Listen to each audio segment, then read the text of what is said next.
Chapter 15, verse 2. God has just said to Avram, don't be worried, I'll protect you. Your reward will be great.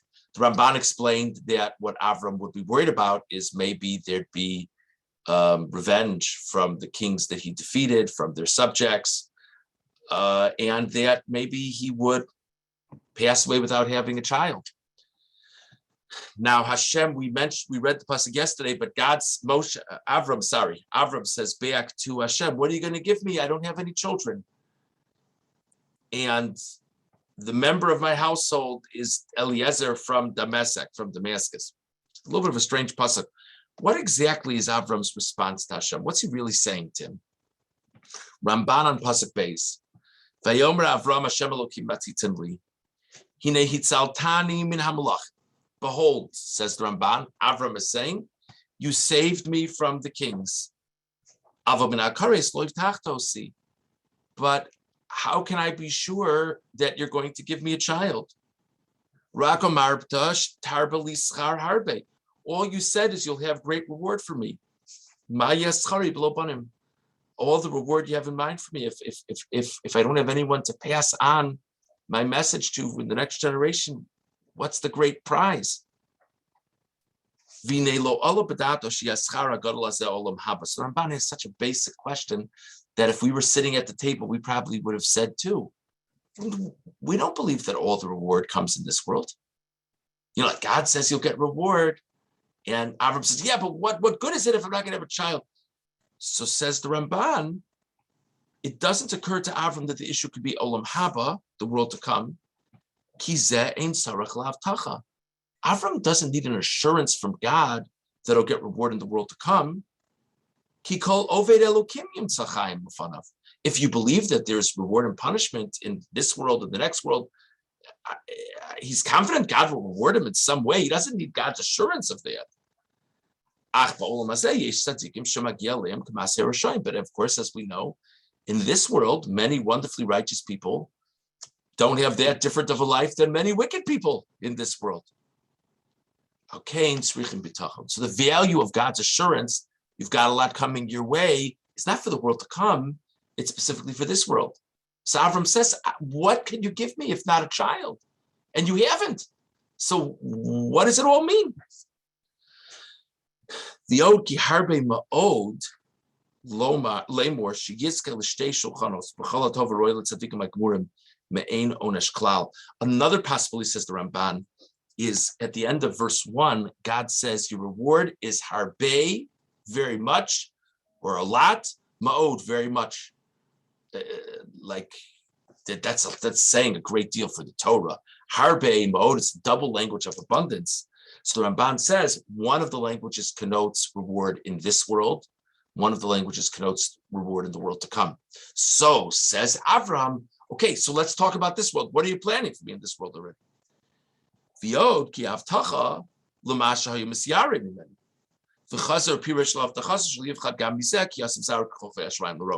final thing, which is probably what some of you were thinking about since we reviewed what we learned yesterday, is the whole point of what God says is God is speaking to Avram regarding what's on Avram's mind. What's on Avram's mind? What's on Avram's mind? We said yesterday, my gosh, I'm going to leave this world without a child. And Hashem says, don't worry, you've got a lot of reward coming to you. So it's obvious that he's referring to what he's worried about. So Avram says, how do I know? Lecha, you could pose the question.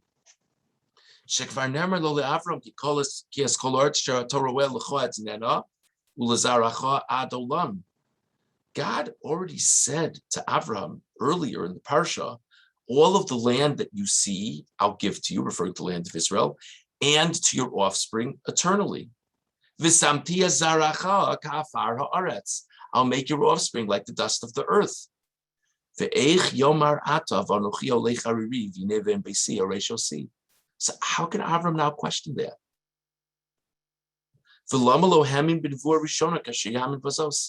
Why is Avram not believing in the original prophecy?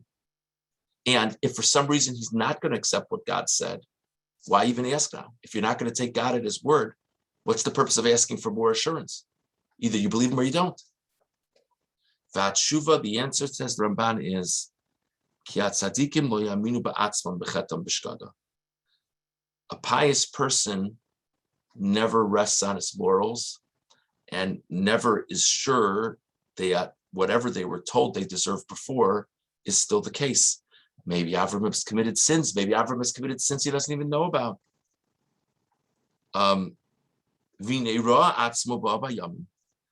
has seen himself come to an old age already. And his prophecy that he would have this whole nation come from him hasn't been fulfilled. So Avram thinks to himself, it must be me. Not heaven forbid that God has reneged, not that God has, is not faithful, but it must be I no longer deserve it. V'ulai, really interesting additional point from the Ramban. Chashash ata pen ye'onish al nefashos saharak. Maybe he's worried that he's being punished or will be punished for the fact that he killed people in that war. An interesting thing to think about also. So this whole Ramban, I think, is very powerful and very significant. Okay, now, also in the Pasuk is this reference to Eliezer, Avram's servant, as being Damesek, the person from Damascus. Like, what is that? This might be the first game of Jewish geography in the history of the nation. What does it matter that he's from that place? So if you look at, it's the last Rashi on Pasuk Beis, Damesek. If you had Targum with Damesek Haya, the Ungla seems to explain that he was from this place, Damascus. Well, if you medrash Haggadah Sheradav Hamlachim Ad Damasek, this medrash that says that he chased the kings that they were battling against until Damasek, fine. But Talmud Darshu Notrikon. Dola umashka mitaras rabo lacher. The Gemara says a very interesting thing. The Gemara has a drasha. This is not the literal meaning, but the Gemara has a drasha on Damesek that it's not meaning a place that he came from, or an additional meaning is he was a dole umashka. Dole is to draw up water. Mashka is to share the water with others. So Avram describes Eliezer as a person who hears everything that I, Avram, teach and share it with others. Now that sounds like a very nice explanation, and it seems there's a problem here. It's like the only person I've got is Eliezer, who's teaching all of my Torah to other people. Well, what's so bad about that? So many commentators say on this Rashi a very powerful idea that it's great that Eliezer is sharing the Torah that Avram teaches with others, but what Avram really wants is not someone who's going to be an instant replay of what he spoke about. What Avram really wants is someone who's going to put his own twist and flair into the message of Avram. Because Avram intuitively understands that for the legacy to move on to the next generation, it can't just be people doing what Avram did. It has to be people learning from what Avram did and moving it forward. Just an interesting thing to think about. But so that's an interesting, very different way to understand Damesek. Let's see the Sforno. It's the last Sforno on Pasuk Beis. Ven Meshek Beisiu Damesek Eliezer. Shu Eved Bilti Noda Bishmo.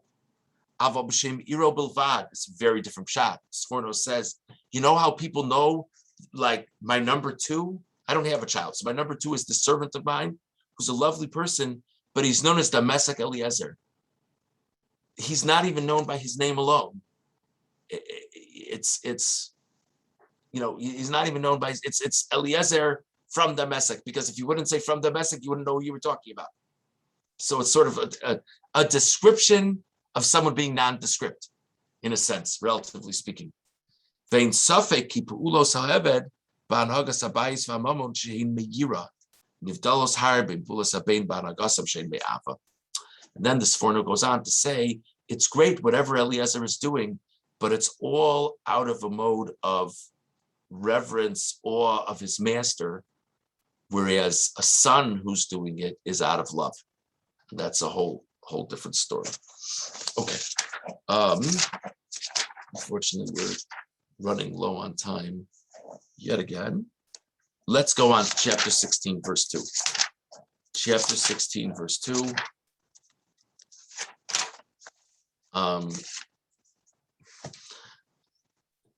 Despite the assurance from God, and there's another assurance after the pasuk that we were discussing, they still haven't had a child. And ultimately, Sarai says to Avram, chapter 16, verse 2, Vatomer Sarai el Avram, Hine Na'atzarani Hashem miletes. Sarai says to Avram, look, God has stopped me from giving birth. Bo noel shivchasi. Please come upon my maidservant, Ulai bonem mena. Maybe I will build from her. Vayishma Avram l'kol Sarai. And Avram listened to the voice of Sarai. Sarai asks her husband to have a sexual relationship with Hagar, the maidservant. Hopefully a child will be born from that. Rashi, the famous Rashi, says that in the merit of her putting her husband's needs in front of her own, that should be a merit that she should have a child as well. But that's at least one way of understanding her intentions. And Avram listened to the voice of Sarai. The whole phrase, almost all the phrase, is superfluous. You could say that Avram did it. You could say Avram agreed. Avraham listened to the voice of Sarai. Of course, Avram listened to the voice of Sarai. If they go ahead and do it, and she's the one who recommended it, so of course he's listening to her.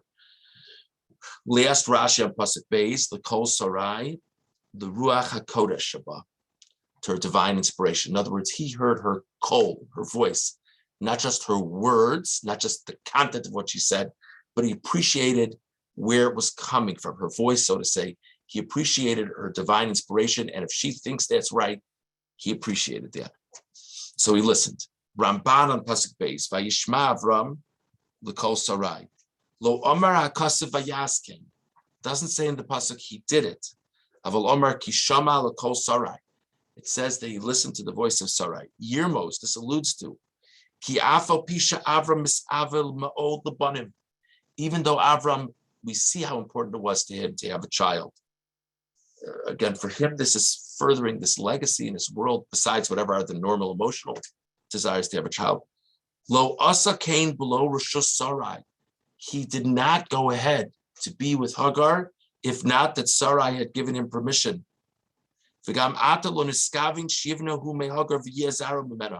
His intent when he does have a relationship with Hagar is not, oh, good, now I can have a child.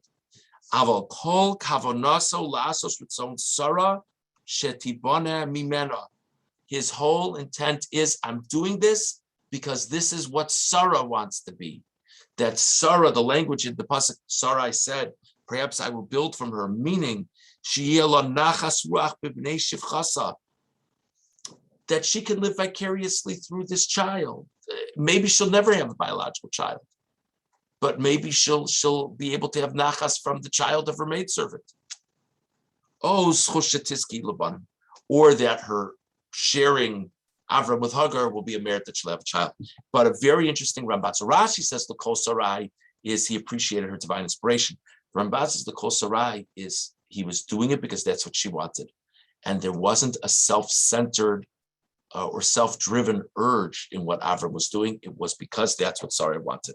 So we spoke about what Avram is saying to God when he says, I don't have a child. We spoke about what's being said about Eliezer by referring to him as Damesek Eliezer. And now in this, we spoke about Rashi and the Ramban. What does it mean that Avram listened to the voice of Sarai?